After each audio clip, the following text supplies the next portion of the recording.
Hello everyone. आज के इस वीडियो में हम class 10th mathematics chapter number जो 3 है, दो चर वाले रैखिक समीकरण युग्म को वन शॉट वीडियो में कंप्लीट करेंगे। प्रश्नावली 3.1 को दो चर वाले रैखिक समीकरण युग्म, इसका पहले बेसिक इंट्रोडक्शन हम जान लेते हैं कि भाई ये होती क्या है ना। तो देखो, अगर हम चैप्टर का नाम देखें, चैप्टर का नाम क्या है? दो चर वाले रैखिक समीकरण युग्म। तो यहां पर अगर बात करें दो मतलब आप समझ गए होंगे, नंबर्स है, अंकों की बात हो रही है यहां पर दो। ठीक। चर मतलब क्या होता है? चर मतलब होता है, जैसे कि अगर मैं बताऊं, ये मैंने x लिख दिया, y लिख दिया, z लिख दिया, ये सब हमारे चर हैं। तो कोई दो चर होगा, जैसे x हो गया, y हो गया, दो चर हो गए। रैखिक का मतलब क्या होता है? यहाँ पर रैखिक लिखा हुआ है। रैखिक का मतलब होता है घात, जब चर की घात, ठीक, जब चर की घात कितनी हो? एक हो। जब चर की घात एक हो तो उसे हम रैखिक कहते हैं। और समीकरण तो आप जानते ही हैं। अब मैं इसको उदाहरण देके आपको समझाता हूँ, ठीक है? उदाहरण देके समझाता हूँ। जैसे मैंने यहाँ लिख दिया 2x प्लस 5y, ठीक है, माइनस 3 बराबर 0। और एक लिख दिया मैंने x माइनस के वाई प्लस 10 बराबर 0। ये हमारे दो चर वाले रैखिक समीकरण युग्म। युग्म का मतलब होता है जोड़ा, ठीक है? युग्म का मतलब क्या होता है? जोड़ा। देखो, ये पहला, इसमें चर क्या क्या है? इसमें हमारा चर है x और y, ये हमारे दो चर हैं, ठीक है? ये हमारे दो चर हैं। और हमारे जो गुणज है, x का गुणज यहाँ 2 हुआ, y का गुणज यहाँ 5 हुआ, और ये अचर पद यहाँ 3 हुआ। जहाँ पे कोई भी गुणज नहीं होता वहाँ 1 होता है। इस वाले x का गुणज 1 हुआ, y का गुणज -1 हुआ, और यहाँ अचर पद 10 हुआ, ठीक है? ये जो समीकरण होते हैं बच्चों, को इस रूप में होते हैं। ये किस रूप में होते हैं? ये इस रूप में होते हैं। a1x plus b1y plus c1 बराबर 0। और दूसरा क्या होता है? a2x plus b2y plus c2 बराबर 0। इस रूप में होते हैं। अगर इस आधार पर अगर हम तुलना करें, इस आधार पर अगर हम तुलना करें तो a1 क्या होगा? x का गुणज कितना होगा? 2। b1 कितना होगा? y का गुणज 5। और c1 कितना होगा? अचर पद -3। उसी प्रकार हमारा a2 कितना होगा? x का गुणज कुछ नहीं है तो 1 होता है। b2 y का गुणज कितना है? कुछ नहीं है तो 1। चिन्ह जरूर ध्यान रखना है, माइनस का। और c2 हमारा क्या होगा? c2 हमारा 10 हो जाएगा, ठीक है? अब इनको हल करने की विधि, ये जो हमारे दो चर वाले रैखिक समीकरण युग्म है, इनको हल करने की विधि क्या होती है, ठीक है? अगर इनकी विधि की अगर मैं बात करूं, ठीक है, हल करने की विधि की अगर बात करें तो दो मेथड होते हैं, ठीक है? कितने मेथड होते हैं? दो मेथड होते हैं, नंबर 1, नंबर 2। नंबर 1 में आ जाता है, जो अभी आप सीखोगे वो है ग्राफी विधि। ग्राफी विधि पर मैंने अलग से वीडियो भी बना रखी है, जिसकी लिंक्स मिल जाएगी डिस्क्रिप्शन में, आप जाके जरूर देखना। और अगला होता है ग्राफी विधि, अगला होता है बीजगणितीय विधि।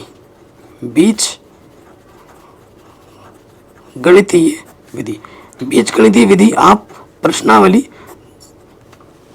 3.3 से सीखोगे। इसमें तीन विधि होती है बीजगणितीय विधि में, ठीक है? और एग्जाम में जब बोला जाए कि इस विधि से करो तो आपको उसी विधि से ही करना है।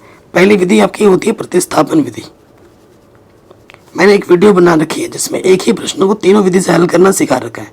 और जब बोर्ड एग्जाम में जिस प्रश्न से बोलेगा ना कि इस विधि से हल करो, आपको उसी विधि से ही हल करना है। किसी दूसरी विधि से करोगे तो नंबर नहीं मिलेंगे। पहला है प्रतिस्थापन विधि, अगला विधि होता है आपका विलोपन विधि,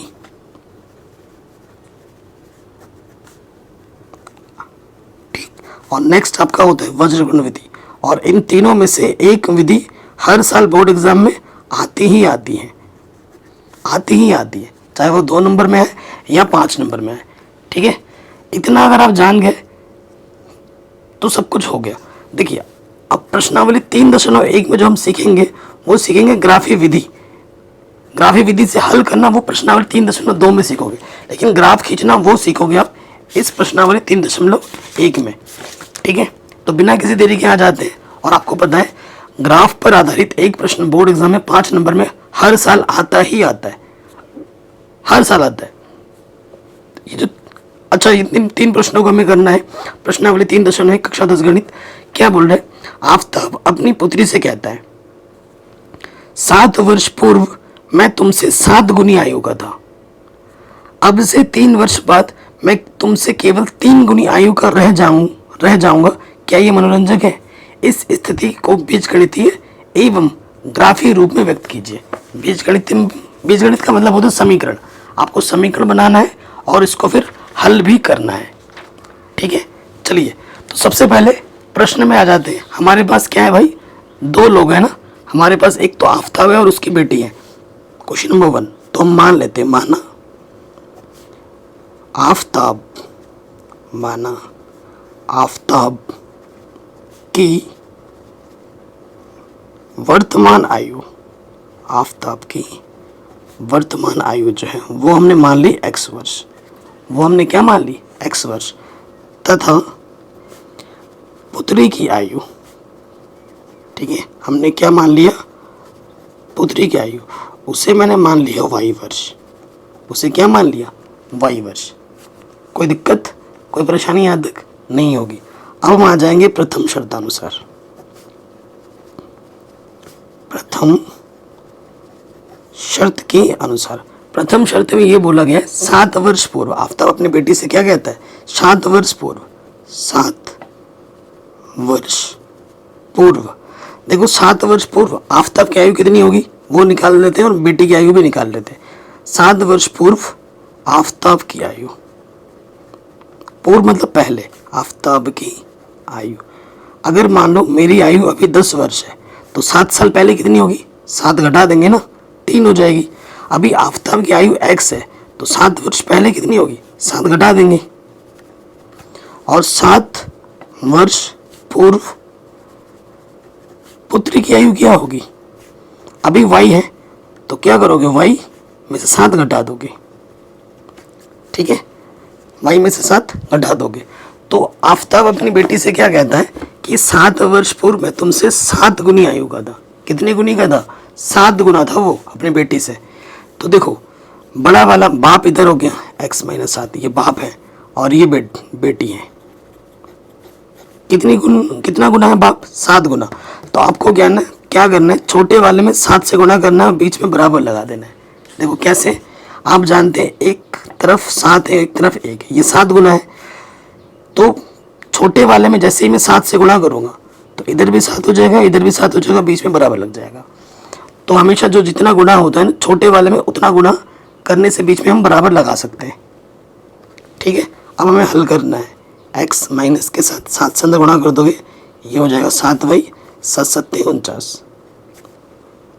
कितना हो गया? 7 7 49। अब आपको क्या करना है? x और y को एक तरफ लेके आना है। प्लस का 7y इधर आके क्या हो जाएगा? माइनस के 7y, और ये माइनस के 7 इधर आके क्या हो जाएगा? प्लस के 7। तो समीकरण आ जाएगा x माइनस के 7y बराबर माइनस के 42। तो ये हमें हमारा पहले शर्त से पहला समीकरण मिल गया, पहला बीजगणितीय समीकरण मिल गया। कोई दिक्कत, कोई परेशानी बताइए आप लोगों को? नहीं होनी चाहिए, है ना? तो ये पहले शर्त से तो हमें पहला समीकरण आराम से मिल गया। ओके, अब हम आएंगे द्वितीय शर्तानुसार। चलिए अब आते हैं द्वितीय शर्तानुसार। यहाँ लिखेंगे द्वितीय शर्तानुसार। द्वितीय शर्तानुसार, द्वितीय शर्त में क्या बोल रहा है? अब से 3 वर्ष बाद तुमसे केवल 3 गुनी आयु का रह जाऊंगा। ठीक है, 3 वर्ष बाद बोला है। अब 3 वर्ष बाद आप दोनों की आयु निकाल लो। 3 वर्ष बाद आफताब की आयु, आफताब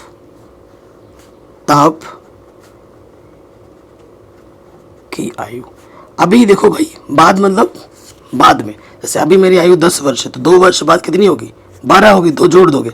अभी आफताब की आयु x वर्ष है तो 3 वर्ष बाद कितनी होगी? 3 हम जोड़ देंगे, 3 वर्ष होगी। x में हम 3 जोड़ देंगे, x प्लस 3 वर्ष होगी। फिर 3 वर्ष बाद पुत्री की आयु वो कितनी होगी? अभी y है तो 3 वर्ष बाद क्या होगी? 3 हम जोड़ देंगे, 3 हम जोड़ देंगे। ठीक है, अब देखिए क्या हो जाएगा। इसलिए ये बाप है, ये बेटी है। बाप कितने गुना का हो जाएगा? 3 गुना। तो छोटे वाले में 3 से गुणा कर देंगे, बीच में बराबर लगा देंगे, है ना। कोई दिक्कत, कोई परेशानी नहीं होगी। अब देखिए क्या हो जाएगा। 3 से अंदर गुणा हो जाएगी, 3y और 3 3 9, क्या होगा? ये प्लस का 3y इधर के क्या हो जाएगा? माइनस का 3y, और ये प्लस का 3 इधर के माइनस का हो जाएगा। x माइनस का 3y, 9 में से 3 घटाएंगे 6 आ जाएगा। ये आ गया समीकरण नंबर 2। समीकरण 1 भी आ गया, 2 भी आ गया। बीजगणितीय रूप तो हमें फट से मिल गया। अब हमें ग्राफ खींचना है। अब हमें क्या खींचना है भाई? हमें खींचना है ग्राफ। और ग्राफ खींचने के लिए चाहिए होते हैं बिंदु। हमें क्या चाहिए होता है? बिंदु। देखो ये रैखिक समीकरण है। रैखिक समीकरण का जो ग्राफ होता है वो हमेशा एक सीधी रेखा बनती है। ठीक है, और एक रेखा बनाने के लिए आपको 2 बिंदु चाहिए होते कम से कम। ठीक है, हमें कम से कम 2 बिंदु चाहिए। बिंदु में पहले x निर्देशांक होता है और फिर y निर्देशांक होता है। ठीक है, और जब भी आप ग्राफ बनाओगे, ये जो x है और ये जो y है, ये दोनों के दोनों क्या होने चाहिए? पूर्णांक होने चाहिए। अगर हमें ग्राफीय रूप से हल निकालना है तो x और y पूर्णांक ही होने चाहिए। ठीक है, और x और y का मान आप कुछ भी मान सकते हो, लेकिन ऐसा मान मानना है कि x या y जो भी आप मान रहे हो पूर्णांक मानो, और हल करके भी वो पूर्णांक ही मिले। ठीक है, और हर समीकरण से 2 बिंदु निकालना है। कई टीचर बोलेंगे नहीं 3 बिंदु निकालो, कोई ज़रूरत नहीं है। ठीक है, वैसे निकालने के लिए 10 निकाल सकते हो, 20 निकाल सकते हो, लेकिन वेस्ट ऑफ टाइम है। एक समीकरण से 2 अलग अलग बिंदु निकलने चाहिए, ये चीज़ ज़्यादा ज़रूरी है। तो देखिए हम आ जाएंगे पहले समीकरण में। तो यहाँ लिखेंगे समीकरण 1 से। समीकरण 1 को यहाँ पर लिख दो, x माइनस के 7y माइनस के 42, ये हमने लिख दिया। अब हर एक समीकरण से 2 बिंदु हमें निकालना है, 7 छंग 42।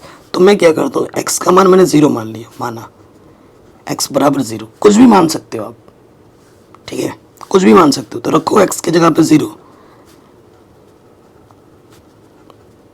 देखो 0 में से 7 कटाएंगे, माइनस के 7y बचेगा। यहाँ पर माइनस के पहले इधर भी माइनस, इधर भी माइनस कटा। ये 7 गुणे में इस तरफ आके क्या हो जाएगा बट्टे में, 7 छंग 42। तो y का मान क्या आ गया, 6 आ गया।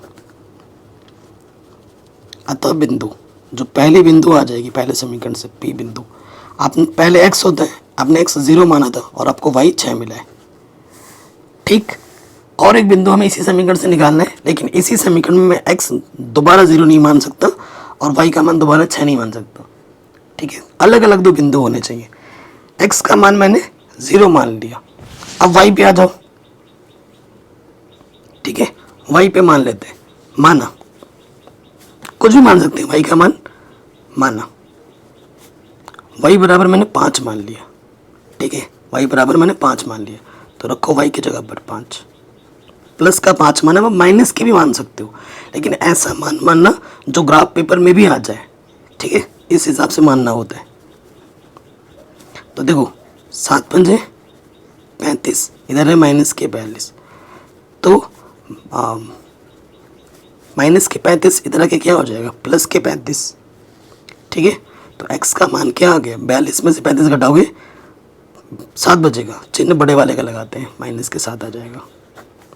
तो दूसरा वाला जो बिंदु होगा, अतः बिंदु, x आपको मिला है माइनस के 7 और आपने y माना था 5, तो ये दूसरा वाला बिंदु क्यों मिल गया हमें। तो एक समीकरण के हमें 2 बिंदु चाहिए होते हैं अलग अलग, वो हमने निकाल दिए। अभी हमें 2 बिंदु और निकालने हैं दूसरे वाले समीकरण से, समीकरण नंबर 2 से।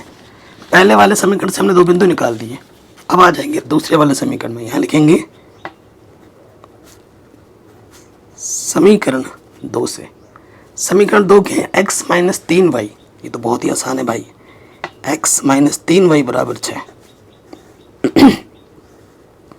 ठीक, बड़ा आसान है। तो देखो मैंने मान लिया, कुछ भी मान सकते हो इसमें, माना x बराबर मैंने 0 मान लिया, ये x बराबर y बराबर भी मान सकते हो, जो आपकी इच्छा हो। x बराबर मैंने 0 मान लिया। अब आप कहोगे सर यहाँ तो आपने 0 माना था, यहाँ क्यों फिर से मान रहे हो? तो ये दूसरा समीकरण है, अलग समीकरण में। यहाँ एक ही समीकरण में एक चीज़ दोबारा नहीं मान सकते। ये तो दूसरा समीकरण है ना, इस पे मान सकता हूँ। ये पहला नहीं, दूसरा समीकरण, ये पहला समीकरण है हमारा, तो इसमें मैं दोबारा मान सकता हूँ x बराबर 0। मान लिया, x का जगह पर 0 रखो, 0 में से 3y घटाएंगे, माइनस का 3y आता है। ठीक, तो -3 गुणे में इधर के बट्टे में आ गया, 3 दूनी 6, तो y का मान आ गया -2। अतः बिंदु क्या हो जाएगी? बिंदु P Q R नाम दे दो। x आपने 0 माना था और आपको y -2 मिला है।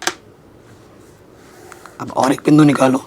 अब मैं क्या करता हूँ, y का मान 0 मान लेता हूँ, माना।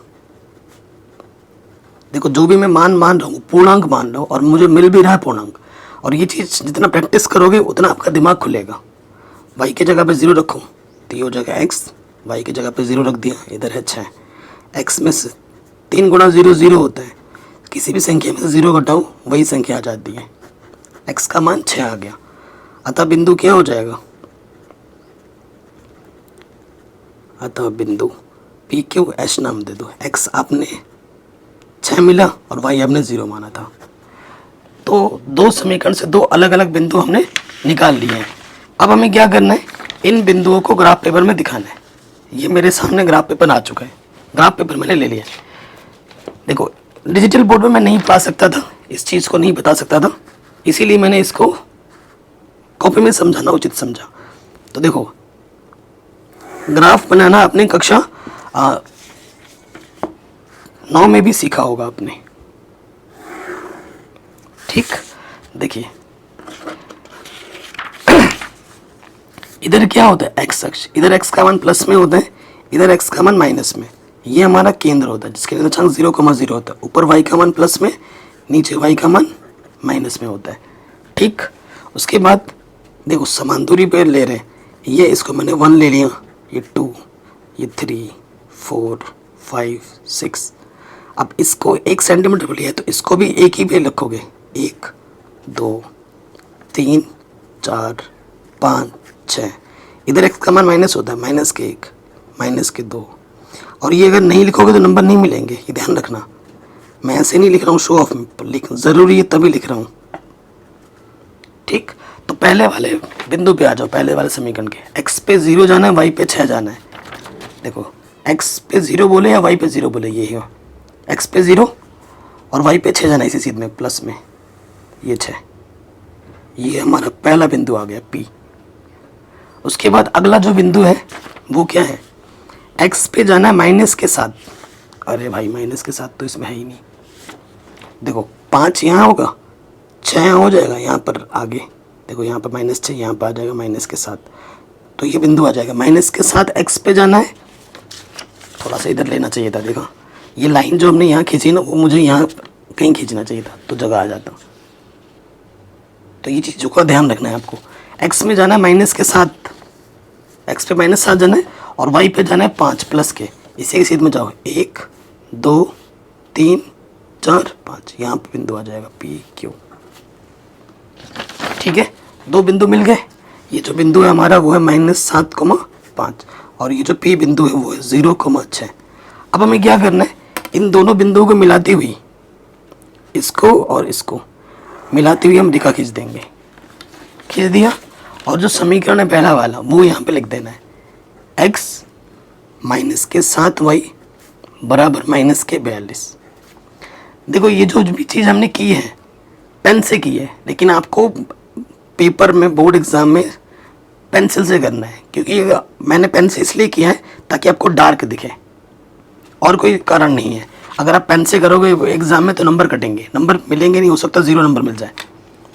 अब आ जाएंगे दूसरे समीकरण में, ये दो बिंदु है इनको दिखाएंगे।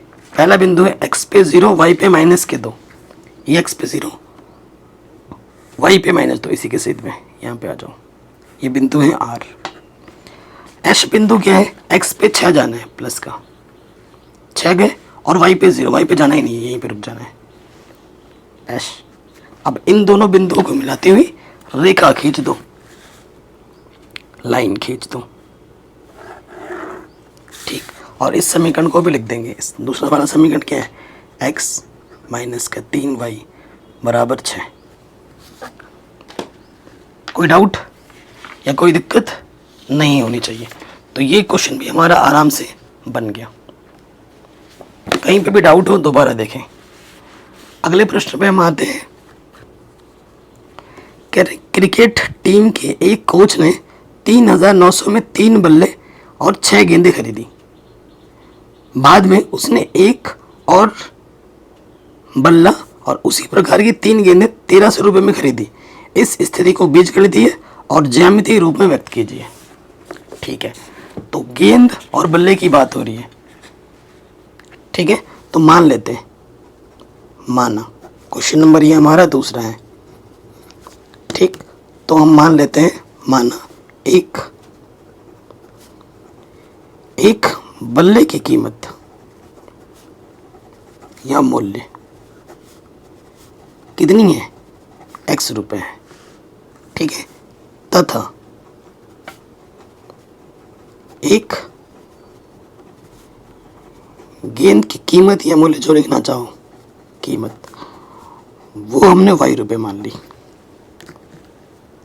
देखो, अगर एक गेंद की कीमत x रुपए होगी तो 2 गेंद की कीमत कितनी होगी, 2x। अब आ जाते हैं प्रथम शर्तानुसार।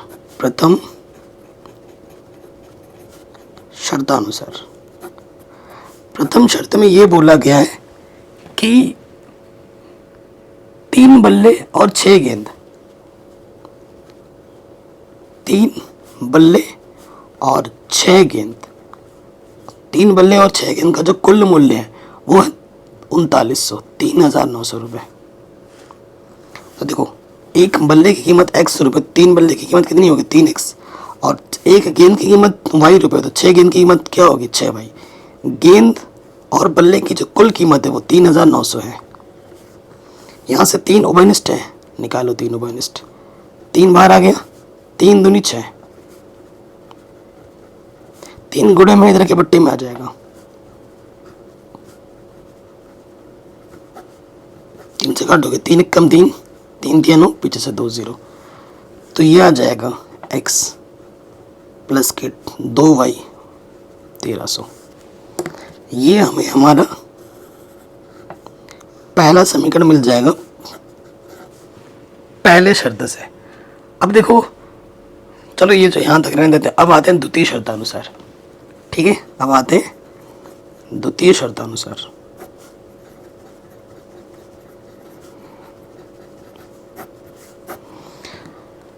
द्वितीय शर्त में क्या बोला गया है, द्वितीय शर्त में ये बोला गया है, एक बल्ला और उसी प्रकार की 3 गेंद 1,300 में खरीदा जाता है। एक बल्ला और उसी प्रकार की 3 गेंद का जो कुल मूल्य है वो है 1,300 रुपये। ये बोला गया है। देखो, एक बल्ला यानी कि 1x, ठीक है, 3 गेंद यानी कि 3y,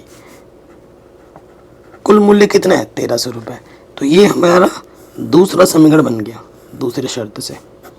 तो बीजगणितीय रूप तो आ गया। अब हमें इसको क्या करना है, ग्राफ खींचना है। तो ग्राफ खींचने के लिए हर एक समीकरण से 2 बिंदु निकालने हैं और फिर ग्राफ पे दिखाना है। तो यहाँ लिखेंगे समीकरण 1 से। समीकरण 1 क्या, एक बार लिख लो यहाँ पर, x प्लस 2y बराबर 1,300।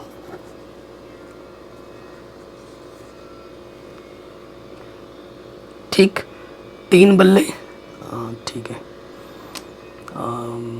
ठीक है। अब देखो, यहाँ 1,300, तो x का मान अब 1 2 मत मानना, बड़े बड़े मानना, 50 100 ऐसे मानना। ठीक है, तो मैं क्या करता हूँ, माना y बराबर मैंने क्या मान लिया, y बराबर मैंने 200 मान लिया, y बराबर मैंने क्या मान लिया, 200। यहाँ रखूँ x, तो y की जगह पे मैं रख दूंगा 200, इधर है 1,300, तो 2 दूनी 400 हो जाएगा। ठीक, तो प्लस का 400 इधर के क्या हो जाएगा, माइनस के 400, तो x का मान क्या बचेगा, 900। तो बिंदु क्या हो जाएगी, पहली बिंदु x हमें 900 मिला और y हमने 200 माना था। पहले समीकरण से पहला बिंदु मिल गया। फिर से मानूंगा, माना x मान सकते हैं, y भी मान सकते हैं, ठीक है। x को मैं क्या मान लूँ, माना x बराबर मैंने 300 मान लिया, यहाँ रखूंगा मैं। इस तरीके से मानो ताकि कट पिट जाए, पूरा पूरा पूर्णांक ही मिले। x की जगह मैंने 300 रख दिया, ठीक। तो प्लस का 300 इधर रख के क्या हो जाएगा, माइनस का 300। तो क्या बचेगा, 1000। 2y बराबर 1000, ठीक। तो y बराबर क्या होगा, ये 2 गुणे में इधर के पट्टे में आ जाएगा, 2 पंजे 10, पीछे से 0। तो अगला जो बिंदु होगा q, x आपने 300 माना था और y आपको कितना मिला, 500। तो 2 अलग अलग बिंदु निकालने होते हैं समीकरण से, वो हमने निकाल दिए। समीकरण 1 से हमने 2 अलग अलग बिंदु निकाल दिए। अब हम क्या करेंगे, समीकरण 2 से भी हम अलग अलग बिंदु निकालेंगे। यहाँ लिखेंगे समीकरण 2 से। समीकरण 2 क्या है, एक बार लिख लो, x प्लस के 3y बराबर 1300। कहीं पे भी डाउट हो, एक बार प्रश्न को दोबारा ज़रूर देखें। अब इससे भी हमें 2 अलग अलग बिंदु निकालने हैं, ठीक है। और ऐसे ही 100, 250 ऐसे ही मान मानने आप। मैं क्या करता हूँ, माना x बराबर 3 से काटना है, x बराबर मैं मान लेता हूँ 400। मैंने x को मान लिया 400, रखो यहाँ पर, देखो 400 प्लस के 3y और इधर है 1300, ठीक। और प्लस के 400 इधर के क्या हो जाएगा, माइनस के 400 बचेगा 900। 3 गुणे में इधर के बट्टे में आ जाएगा, 3 3। तो y का मान क्या आ गया, 300। इसलिए जो बिंदु होगा, x आपने 400 माना था और y आपको 300 मिला है, ठीक हो गया। फिर से मानेंगे, माना और एक बिंदु निकालना है। x माना था, y भी मान सकते हो, दोबारा से भी x मान सकते हो, दोबारा से भी आप x मान सकते हो। दोबारा से मैं क्या मान लेता हूँ, क्या मानते हैं, 800 माने, कुछ भी मान सकते हैं। ऐसा मानना है ताकि 3 से वो कट जाए, ठीक है। 400 ऑलरेडी मान चुके हैं, 600 अगर मानते हैं, 300 नहीं कटेगा, 3 से कट जाए, ऐसे 700 मान देता हूँ मैं आपकी बार। x बराबर मैंने क्या मान लिया, 700 मान लिया आपकी बार। अब रख के देखो, x की जगह पे मैंने रख दिया है 700 प्लस के 3y 1300 प्लस के 700 इधर रख के माइनस के हो गया। तो घटाएंगे तो कितना बचेगा, 600। और 3 गुणे में इधर के बट्टे में आ गया, 3 दूनी 6 0। तो y का मान क्या आ गया, 200। तो h क्या आ जाएगा, x आपने 700 माना था और y आपको 200 मिला। 2 अलग अलग बिंदु आपको मिल गए। अब इसको ग्राफ पेपर में दर्शाना है। ये ग्राफ पेपर है, इन बिंदुओं को हम दिखाएंगे ग्राफ पेपर में, ठीक है। अब की बार हमारे सारे मान प्लस में आए तो नेगेटिव का कोई दिक्कत तो रहा नहीं, ठीक। एंड क्वेश्चन में कहीं पे भी डाउट हो, एक बार दोबारा देखिएगा। बाकी मैंने भाई सब कुछ पढ़ा रखा है, एक बार डिस्क्रिप्शन ज़रूर चेक कर ले, प्लेलिस्ट ज़रूर चेक करें, और चैनल पे नए हो तो सब्सक्राइब ज़रूर कर लो। इधर x का मान प्लस में होता है, इधर x का मान नेगेटिव में। ये हमारा केंद्र है, ये ऊपर हमारा y है और ये हमारा नीचे y डैश, ठीक। ये लिखना होता है। ये इसको आप 100 मानो, ये 100 200 300 400 500 600 700। बड़े से बड़ा मान हमारा 700 ही है ना, नहीं 900 भी है, 800 900 1000, ठीक है। इधर आपका आ जाएगा माइनस के 100 माइनस के 200 माइनस के 300, इधर 100 200 300 400 500 600 700 800 900। नीचे आ जाएगा माइनस के 100 माइनस के 200 300। ये सब लिखना पड़ता है, नहीं लिखोगे नंबर कटेंगे। नंबर कटेंगे, नंबर मिलेंगे ही नहीं, 0 नंबर। पहले समीकरण का जो बिंदु है x पे 900 गया है, y पे 200, x पे 900 जाना है, देखो ये 900 गया है, और उसी के सीधे y पे 200, 100 200, ये पहला बिंदु है हमारा P।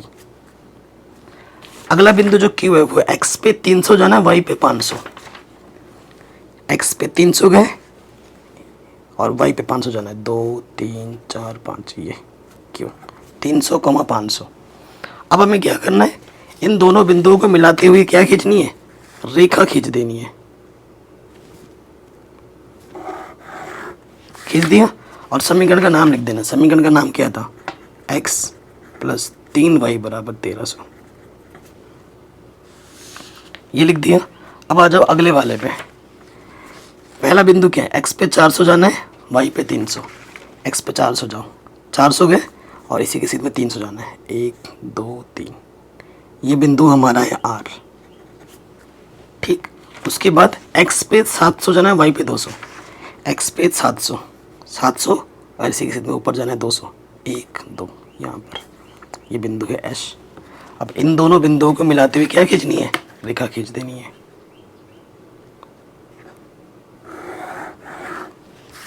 ठीक है, और जो समीकरण है वो हम लिख देंगे। समीकरण का नाम क्या है, x प्लस 3y बराबर 1300। अच्छा, पहला वाला 2y था, x प्लस 2y बराबर 1300, और यह x प्लस 3y बराबर 1300, ये पहला वाला, ये दूसरा वाला। तो बीजगणितीय रूप भी खींच दिया, बिंदु निकाल के हमने ग्राफ भी बना दिया। ठीक है, तो ये क्वेश्चन भी हमारा आराम से बन गया। अब आते हैं आखिरी प्रश्न पर। और मजे की बात पता है क्या है दोस्त, मैंने पूरी गणित पढ़ा दी है। आज के वीडियो को अगर देख रहे हो ना तो डिस्क्रिप्शन में खोल के देखो, चैप्टर नंबर 15 तक आपको वीडियो मिलेंगे। हर चैप्टर के ऑब्जेक्टिव क्वेश्चन भी मिल जाएंगे, हर चैप्टर के सब्जेक्टिव इंपॉर्टेंट क्वेश्चन मिल जाएंगे, मॉडल पेपर मिल जाएगा। ठीक है, सारा कुछ मिल जाएगा, आप एक बार डिस्क्रिप्शन जरूर चेक कर लेना। आखिरी प्रश्न में आ जाते हैं। कह रहे 2 किलो सेब और 1 किलो अंगूर का मूल्य किसी दिन 160 रुपये था। एक महीने बाद 4 किलो सेब और 2 किलो अंगूर का मूल्य 300 रुपये हो जाता है। इस स्थिति को बीजगणितीय और ज्यामितीय रूप में व्यक्त कीजिए। ज्यामितीय रूप मतलब ग्राफ खींचना। क्वेश्चन नंबर हमारा ये तीसरा है। हमारे पास क्या है भाई, हमारे पास है सेब। हमारे पास क्या है, हमारे पास है सेब, ये हमारा सेब है। और उसके बाद हमारे पास क्या है, हमारे पास है अंगूर। अंगूर किसको किसको पसंद है कमेंट करके मुझे ज़रूर बताना। ठीक, ये हमारे क्या है भाई, ये हमारे अंगूर है। तो प्रश्न में हम मान लेते हैं, माना 1 किलो सेब का मूल्य, 1 किलो सेब का जो मूल्य है वो हम x रुपये मानते हैं, तथा 1 किलो अंगूर का मूल्य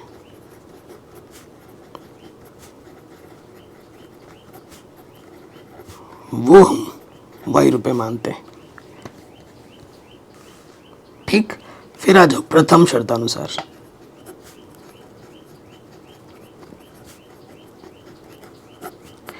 प्रथम शर्त में क्या बोला गया है, प्रथम शर्त में ये बोला गया है कि 2 किलो सेब, 2 किलो सेब और 1 किलो अंगूर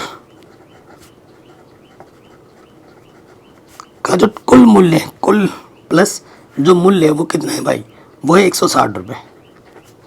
देखो 1 किलो सेब का मूल्य x रुपये, 2 किलो सेब का क्या हो जाएगा 2x, 1 केजी अंगूर का मूल्य क्या है y रुपये, 1y, ये क्या है 160 रुपये। तो ये हमें हमारा पहला समीकरण मिल जाएगा पहले शर्त से।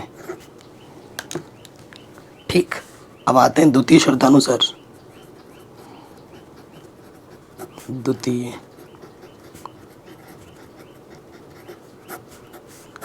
शर्तानुसार, द्वितीय शर्त में क्या बोला गया है, द्वितीय शर्त में ये बोला गया है 4 किलो सेब, 4 किलो सेब और 2 किलो अंगूर।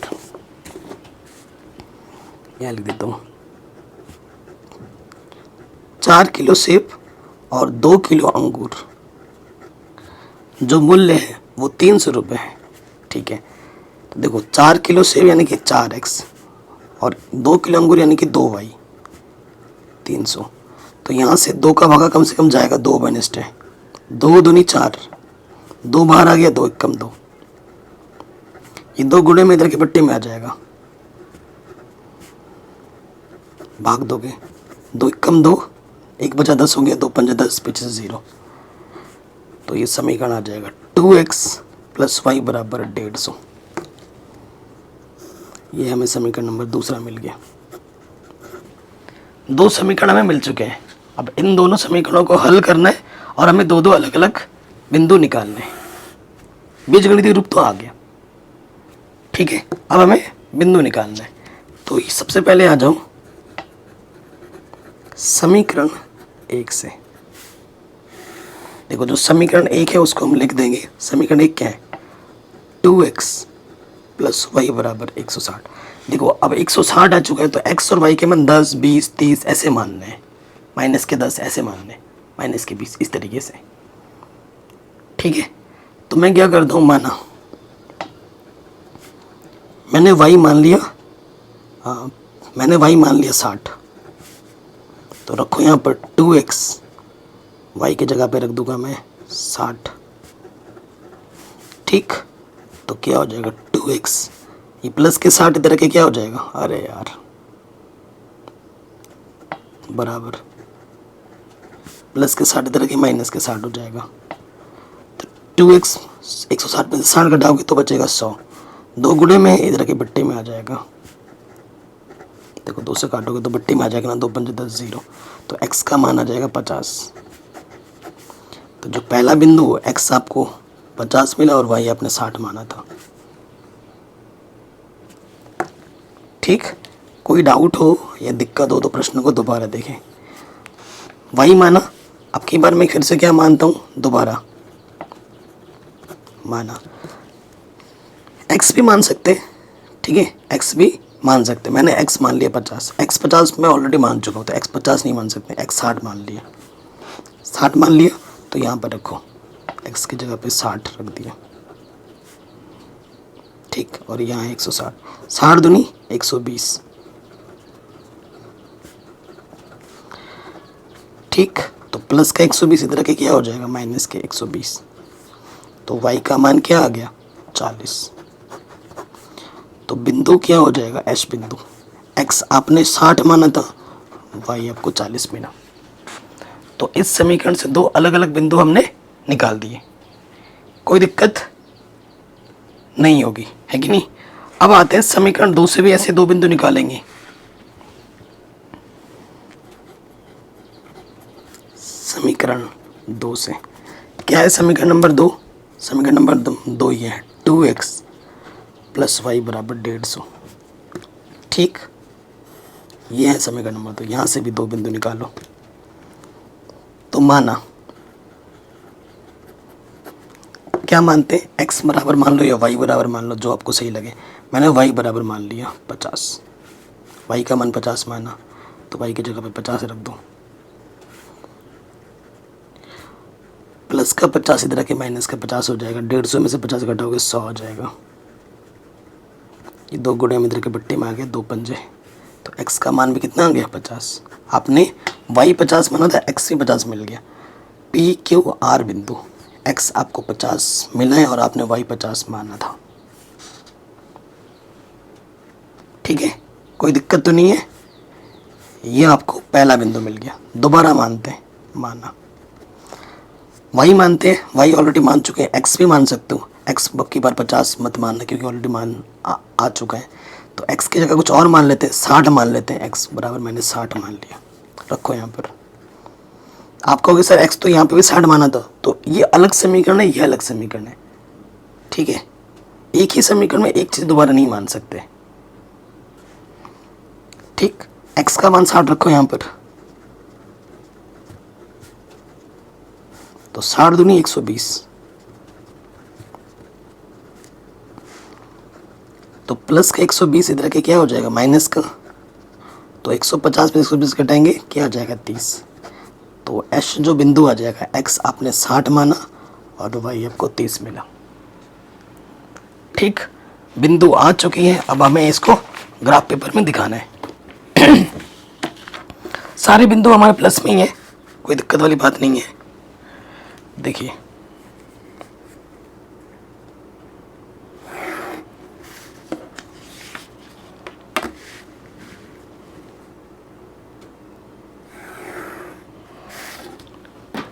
ठीक, तो इधर हमारा x का मान प्लस में होता है, इधर x का मान माइनस में। ये हमारा केंद्र है, ये y का मान ऊपर प्लस में, नीचे y का मान माइनस में।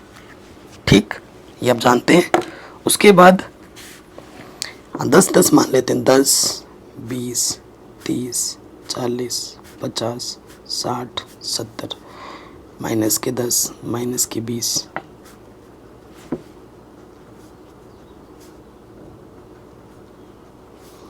10, 20, 30, 40, 50, 60, 70, 80, ये सब हमने दिखा दिया। अब पॉइंट्स पे आ जाते हैं। ठीक, पहला जो पॉइंट है x पे 50 जाना है, y पे 60। x पे 50 गए, ये 50 यहीं पे रुक जाओ, और y पे 60 जाना है, 2, 3, 4, 5, 6। ये पहला बिंदु आ गया। ठीक, ये हमारा पहला बिंदु आ गया P। क्यों क्या है, x पे 60 जाना है, y पे 40, 50, 60, x पे 60 गए और इसी के सीध में 40, 1, 2, 3, 4, 40। ये हमारा Q है। अब हमें क्या करना है, P और Q को मिलाते हुए रेखा खींचनी है। P और Q, रेखा खींच दिया और समीकरण का नाम भी लिख दो। क्या है समीकरण का नाम? समीकरण पहले वाले का नाम है 2x प्लस वाई बराबर 160। ठीक, ये लिख दिया। अब आ जाओ दूसरे वाले में, बिंदु के x पे 50, y पे 50। x पे 50 गए और इसी के सीधे y पे 50, 30, 40, 50। ठीक, ये जो बिंदु है हमारा, ये बिंदु है हमारा पी क्यू आर बिंदु है। अगला जो बिंदु है x पे 60 जाना है और y पे 30। x पे 60 गए, y पे 30, 1, 2, 3, यहाँ पर ये बिंदु है एश। अब इन दोनों बिंदुओं को मिलाते हुए क्या खींच दो, रेखा खींच दो। ठीक, खींच दी। अब समीकरण का नाम भी लिख दो। दूसरे वाले का क्या है, दूसरे वाले का 2x प्लस वाई बराबर 150। तो ये हमें हमारा आंसर भी मिल गया। ठीक है, तो ये क्वेश्चन भी हमारा बड़े आराम से बन गया। बताइए, कहीं पे भी डाउट हो या दिक्कत हो तो प्रश्न को एक बार दोबारा ज़रूर देखें।